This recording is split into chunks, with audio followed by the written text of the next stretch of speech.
Hello student, আজকে আমরা SSC জিডির previous year question করাবো 2024-এর 4 নম্বর সেট। তো চলো দেরি না করে শুরু করি।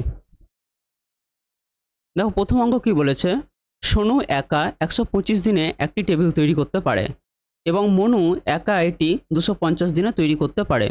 মনু কাজ শুরু করে 75 দিন কাজ করেন, বাকি কাজ সোনু কত দিনে শেষ করতে পারবেন।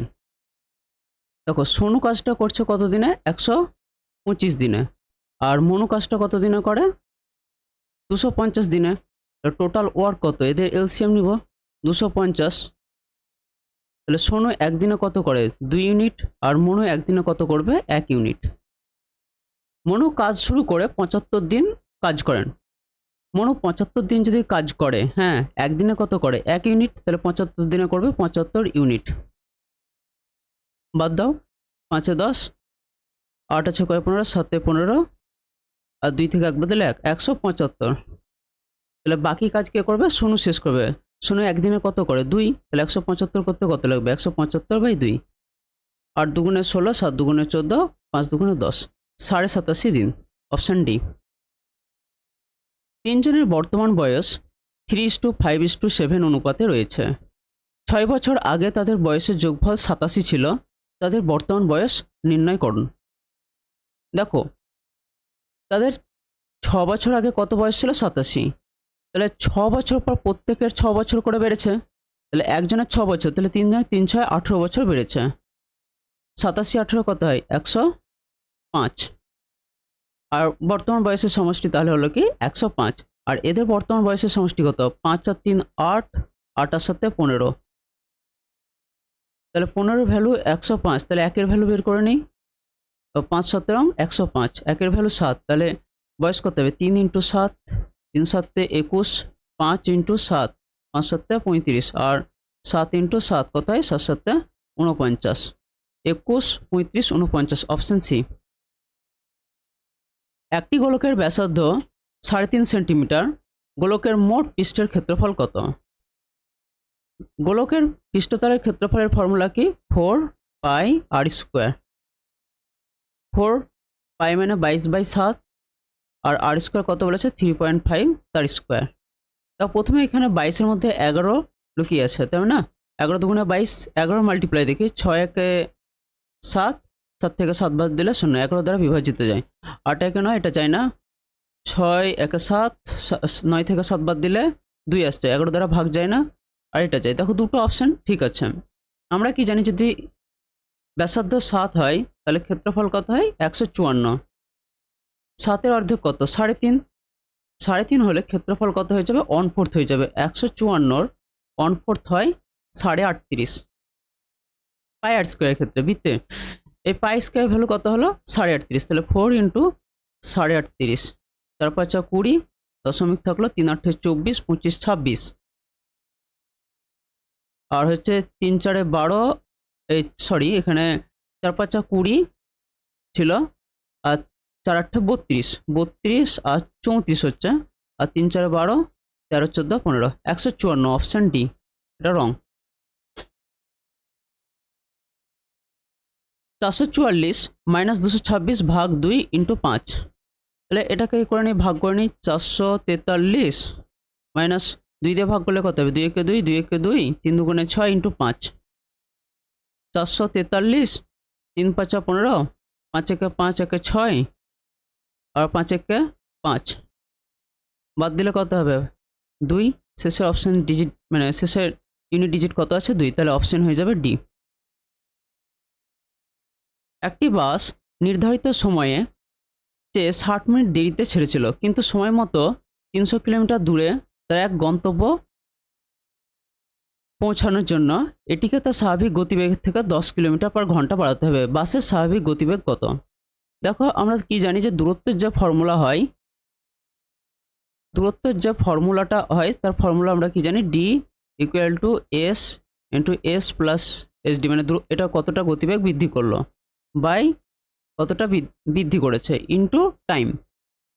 দূরত্ব কত বলে দিয়েছে, মানে কত কিলোমিটার দূরে, 300, আর এস ইন্টু এস প্লাস হচ্ছে 10, কারণ 10 কিলোমিটার/ঘন্টা বাড়ানো হয়েছে, আর নিচে কত হবে 10, আর টাইম কত বলেছে, 60 মিনিট মানে দেরিতে, তার মানে এটা 60 মিনিট মানে 1 ঘন্টা।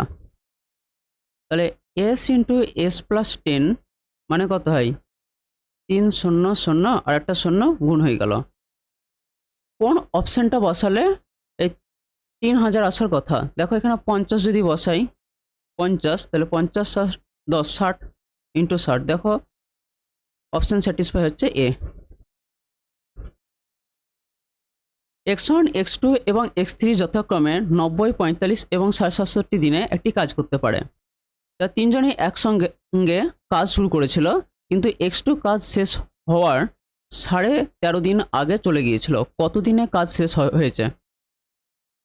x1 কাজ করে কত দিনে? 90 দিনে। x2 কাজ করছে কত দিনে? 45 দিনে। আর x3 কাজ করছে কত দিনে? 67.5 দিন। 67 মানে আমরা 67 দুগুণে কত? 134, 135/2। টোটাল ওয়ার্ক কত হবে এদের এলসিএম? দেখো 135 ডবল হচ্ছে 270, তাই না? দেখো এটা 3 দিয়ে যায়, তাহলে x এর এফিসিয়েন্সি হচ্ছে 1, x2 এফিসিয়েন্সি কত কত দিয়ে যায়? এটা 3 4 6 দিয়ে যায়, তাহলে এফিসিয়েন্সি কত হবে? 6। আর এর এফিসিয়েন্সি 2, 2 দুগুণে 4। এবার কি হচ্ছে? 13.5 দিন আগে চলে গেছে কে? x2। তাহলে একদিনে সে কাজ করে 6 ইউনিট, তাহলে 13.5 দিনে কত করবে? 5 6 30, 3 মানে 6 13 78, 81, 81 ইউনিট সে কাজ ছেড়ে চলে গেছে। তাকে 81 ইউনিট করিয়ে নিব। 1 8 এর সাথে 15, 2 1 এ 3, তাহলে 351 ইউনিট কাজ টোটাল করবে তিনজন মিলে। 6 3 9, 9 4 13, 13 দুগুণে 26, 35 থেকে 26 বাদ দিলে 9, 7 13 91, তাহলে অপশন হবে ডি। একটি পণ্যের ধার্য মূল্য 11,800 টাকা এবং বিক্রয় মূল্য 7,788 টাকা, ছাড়ের শতাংশ কত? 11,800 টাকায় কি হয়েছে? জিনিসটা ধার্য মূল্য লেখা ছিল, বিক্রি করেছে কত? 7,788 টাকায়। তাহলে ছাড় কত দিয়েছে? 8 আর 2 10, 1, 8 আছে মানে 0, আর হচ্ছে 11 থেকে 7 বাদ দিলে কত হয়? 4, 4,012 টাকা ছাড় দিয়েছে কততে? 11,800 টাকায়। তাহলে 100তে কত? তো এই শূন্য কেটে গেল। কত দিয়ে গুণ করলে শেষের ডিজিট 2 আসবে? 4 দিয়ে গুণ করলে দেখো 4 8 32, তাহলে ইউনিট ডিজিট কত হবে? 4, অপশন বি।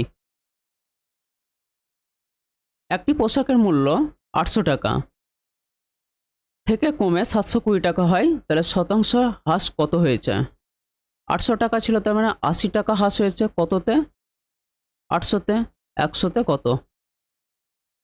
দুটো শূন্য কেটে গেল, 8 10 80, 10%, অপশন ডি। 13 জন শিক্ষার্থীর গড় নম্বর ছিল 130, কিন্তু পরে দেখা গেল একজন শিক্ষার্থীর নম্বর ভুলভাবে 32-এর পরিবর্তে 23 হিসাবে লেখা হয়েছে।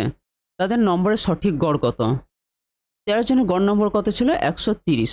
হ্যাঁ, 23-এর পরিবর্তে মানে 32-এর পরিবর্তে 23 লেখা হয়েছে, মানে কত কম লিখেছে? 32 থেকে 23 বাদ দিলে 9, তাহলে এই 9টা কিন্তু তাদের মধ্যে অ্যাড হবে। কতজন শিক্ষার্থী আছে? 13, তাহলে 130 পাই মোটামুটি কত যাচ্ছে? 7 13 91, মানে 7-এর থেকে একটু কম, মানে 130.6 পয়েন্ট সামথিং হবে, মানে অপশন সি। এটা হলে কত আসবে? 0.57 আসবে নিয়ারলি, তাহলে 130.7-এর থেকে একটু কম, এটাই অপশন সি হবে অ্যান্সার। অঙ্কিত 10% ক্ষতিতে একটি পণ্য বিক্রি করে। যদি সে এটি 30% কম দামে ক্রয় করে এবং 26 টাকা কমে বিক্রি করে, তাহলে তার লাভ হবে 10%। পণ্যটির ক্রয় মূল্য কত? 10% ক্ষতিতে বিক্রি করেছে, মানে ক্রয় মূল্য যদি 100 টাকা হয়, তাহলে বিক্রয় মূল্য কত? 90 টাকা। এবার 30% কম দামে ক্রয় করে, 30% যদি কম হয়ে যায়, তাহলে সে কি করেছে? 70 টাকায় কিনেছিল, ক্রয় করেছিল। এবার বলেছে তার লাভ কত হচ্ছে? 10% হচ্ছে, এর উপর 10% মানে কত? 10 ছিল, হয়েছে 11, 0 0 কাটলো, 77 টাকায় কি করেছে? তাহলে বিক্রি করেছে। এবার কি বলেছে? কত কম করে বিক্রি করেছে? 26 বলে দিয়েছে। আর এখানে কত পাচ্ছি? 90 থেকে 77 বাদ দিলে 13, 13 ভ্যালু বলে দিয়েছে কত 26, কয় মূল্য চেয়েছে 100 ভ্যালু কত 13 দুগুণে 26 200, অপশান ডি। 3529কে 10 দিয়ে ভাগ করলে ভাগশেষ কত থাকবে? এটা যায় না, 10 মাল্টিপ্লাই শেষে শূন্যই আসবে, খুব জায়গায় 20 যাবে মানে 9 থাকবে, আর 30 হয়ে গেলে বেশি হয়ে যাচ্ছে মানে অপশান এ 9। পৃথ্বীর 10:13 অনুপাতে নাশপাতি এবং পিচ রয়েছে, সেলিনের 7:9 অনুপাতে নাশপাতি এবং পিচ রয়েছে, বিক্রমের 5:7 অনুপাতে নাশপাতি এবং পিচ রয়েছে, কার নাশপাতি ও পিচের অনুপাত বেশি হবে? দেখো 13 মধ্যে কত আছে নাশপাতি 10, তাই কি না, আর এখানটায় আছে সেলিনের আছে কত 9 মধ্যে 7, আর এর কত আছে 7 মধ্যে 5। আমরা অনুপাত সিম্পলি কত মানে কোনটা বেশি তার জন্য কি বলেছিলাম কোনাকুনি গুণ করে দিতে বলেছিলাম, 9 10 90, 7 13 91, কোনটা বেশি হলো এটা। আবার দেখো এখানে 7 7 49, 5 7 45, কোনটা বেশি হচ্ছে এটা, মানে কার হবে সেলেনির কাছে নাশপাতি এবং পিচের অনুপাত বেশি হবে, সেলেনি, অপশন ডি। 22 জন শিক্ষার্থী একটি ক্লাসের গড় ওজন 42 কেজি, যদি 33 কেজি এবং 39 কেজি ওজনের 2 নতুন শিক্ষার্থী যোগ করা হয় তাহলে 24 জন শিক্ষার্থীর নতুন গড় ওজন কত হবে? 42 ছিল কি 22 জনের গড় ওজন, তার মধ্যে 33 কেজি আর 39 কেজি কিন্তু ঢুকেছে। 33 কেজি থেকে যদি দেখি 42 থেকে কত কম 33 9, 39 কত কম হচ্ছে 3, তাহলে 12। এই 12টা হচ্ছে কতজনের মধ্যে ভাগ হবে 24 জনের, প্রত্যেকজনের বয়স কমে যাবে, তাহলে মাইনাস 9 3 12, 12 24 দিয়ে ভাগ করলে 2 মানে 0.5 আসছে, 41.5। 24 জনের অপশন হবে এ, 24 জনের গড় বয়স গড় ওজন এখন হচ্ছে 41.5 কেজি। একজন ব্যক্তি 1 টাকায় 35টি আম কেনেন, 30% ক্ষতি হলে তিনি 1 টাকায় কয়টি আম বিক্রি করেছিলেন? 1 টাকায় কয়টি আম পেয়েছে 35, তাহলে একটি আমের দাম কত 1/35 টাকা। এর 30% ক্ষতি হলে 30% ক্ষতি মানে কি বিক্রয় মূল্য কত, তার মানে 10 টাকায় যদি সে কিনেছিল তো 7 টাকায় বিক্রি করেছে, তাহলে এইটাই বিক্রি করলে কটা কটা আমের জন্য একটা আমের হচ্ছে তার ক্ষতি, তাই কি না, মানে একটা আম বিক্রি করেছে এটা বিক্রয় মূল্য। তাহলে বলছে টাকায় তিনি 1 টাকায় কয়টি আম বিক্রি করেছিলেন, তাহলে এত টাকায় হচ্ছে কি একটি আম বিক্রি করেছিলেন, তাহলে 1 টাকায় কটি আম বিক্রি করবে 1 বাই করতে গেলে এটা উল্টে যায় 35 ইন্টু 10/7, 5 7 35, 5 10 50, অপশন ডি। 2 বছরের জন্য সুদের একটি নির্দিষ্ট হারে একটি মূলধনের ওপর সরল সুদ এবং চক্রবৃদ্ধি সুদ যথাক্রমে 12,800 এবং 14,400, মূলধন কত? যদি সিম্পল ইন্টারেস্ট দেখি প্রত্যেক বছরে তো সমান হয় 6,400 করে পাবে, দেখো 12,800 মানে তার অর্ধেক কত 6,400, 6,400 করে পাবে। এই দুটো তো সুদ পাবে, এক্সট্রা কত পেয়েছে এটা যদি ডিফারেন্স করি, দেখো 12,800, দেখো 12,800, 14,400 থেকে 12,800 বাদ দিই, তাহলে 0 0 8 6 14 6 14 1, তার মানে 16,000 থাকছে, এই 1600 থাকছে, তাহলে 64 মানে 6,400 টাকায় এক্সট্রা কত সুদ হচ্ছে 1600 টাকা, তাহলে 100তে কত 0 0 কাটলে 4 4 16, তার পজিশন 100, তাহলে সুদের হার কত 25%।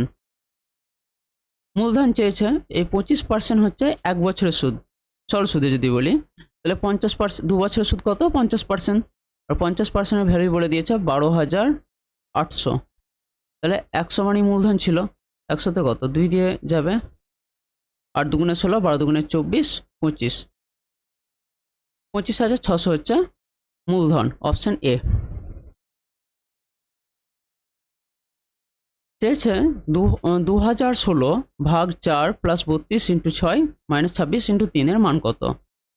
4 দিয়ে যদি করি 4 5 20, দুটা সংখ্যা হবে 4 4 16 প্লাস 32 ইন্টু 6 মানে কত হয় 6 দুগুণে 12 3 6 18 19 মাইনাস 3 26 78। এটা যোগ করলে কত হয় 6 9 6, সেটা থেকে 78 বাদ দিব। 8 এ 16 1 618 অপশন সি। একটি চেয়ারের ধার্য মূল্য তাই ক্রয় মূল্যের চেয়ে 20% বেশি। 20 টাকা ছাড় দেওয়ার পর 220 টাকায় চেয়ার বিক্রি হলে তাহলে লাভের শতাংশ কত?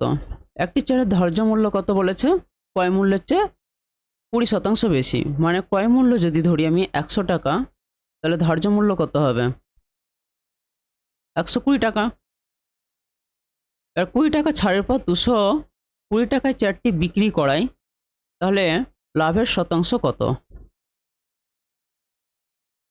চেয়ারের ধার্য মূল্য এত টাকা হলো, আর এখানটায় বলেছে বিক্রয়, মানে বিক্রয় মূল্য সেলিং প্রাইস কত 220। 220 টাকা কি বলেছে সেলিং প্রাইস, আর এখানে কত টাকা ছাড় দিয়েছে 20 টাকা, তাহলে ধার্য মূল্য কত ছিল 220 প্লাস 20 কত হবে 240। আর মার্ক প্রাইস কত ধরেছিলাম 120, 120 ভ্যালু হচ্ছে 240, 2 গুণ, তাই কি না? তাহলে 2 গুণ হলে ক্রয় মূল্য কত হবে 200। 200 টাকা কি হবে ক্রয় মূল্য। এবার কি হয়েছে 220 টাকায় বিক্রি করেছে, 220 টাকায় বিক্রি করেছে, তাহলে কত টাকা লাভ হচ্ছে 200 টাকা বিক্রি করে 20 টাকা লাভ। 200 টাকায় 20 টাকা লাভ, 100 টাকায় কত হবে 0 0 কেটে গেল, 10 দুগুণে 20, 10%। অপশন হচ্ছে সি। সিম্পলিফিকেশন আছে, প্রথমে এটাই করি আমরা। 20 থেকে 8 বাদ দিলে কত হয় 12, 48 থেকে আবার 12 বাদ দিলে কত হয় 36, ভাগ 3 4 12 কত হয় 3 12 36, অপশন বি। সরল সুদের হারে একটি নির্দিষ্ট রাশি 10 বছরের নিজের থেকে 7 গুণ হয়ে যায়, তাহলে 20 বছরের মধ্যে একই হারে সরল সুদ কত গুণ হবে? 10 বছরে কি বলেছে 7 গুণ হয়ে যায়, মানে আসল যদি বলি 100% ছিল, তো 10 বছরে কি হয়েছে 700% মূলধন হয়ে গেছে, তার মানে সুদ কত হয়েছে 600। এটা কততে হচ্ছে 10 বছরে, তাই না? তাহলে 1 বছরে কত হবে, তার মানে 60%। এবার 20 বছরের মধ্যে একই সরল সুদ হারে কত গুণ হবে? তাহলে 1 বছর হচ্ছে 60%, তাহলে 20 বছরে কত হবে 6 দুগুণে 12, দুটো 0 1200। তাহলে 100 টাকা ছিল কি আসল, তা থেকে কি হচ্ছে সুদ হচ্ছে 1200, তার মানে কত হচ্ছে 1300। 1300 মানে হচ্ছে কত গুণ হচ্ছে তাহলে 13 গুণ, অপশন ডি। বিক্রম একটি পরীক্ষায় 32% নম্বর পেয়েছে এবং 15 নম্বরে ফেল করেছে। যদি সে 57% নম্বর পায়, তাহলে সে উত্তীর্ণ নম্বরের চেয়ে 10 নম্বর বেশি পাবে। পরীক্ষায় উত্তীর্ণ নম্বর কত হওয়া উচিত ছিল? 32% পেয়ে কত নম্বরের জন্য ফেল করেছে 15 নম্বরের জন্য, আর সে 57% পেয়ে 10 নম্বরের জন্য উত্তীর্ণ করেছে। তাহলে 32 আর 57% পার্থক্য কত হয় 25, আর এখানে নম্বরের পার্থক্য কত 10, এইদিকে ফেল করেছে মানে -10, আর এটা প্লাস 10 আর -15 মধ্যে পার্থক্য হচ্ছে 25। উত্তীর্ণ মানে 32% ভ্যালু বের করে নিই, প্লাস 15 নম্বর পেলে এটা পাস করে যেত। তাহলে 32 হলো প্লাস 15 কত হয় 47, তাহলে উত্তীর্ণ নাম্বার কত হওয়া উচিত 47, অপশন ডি।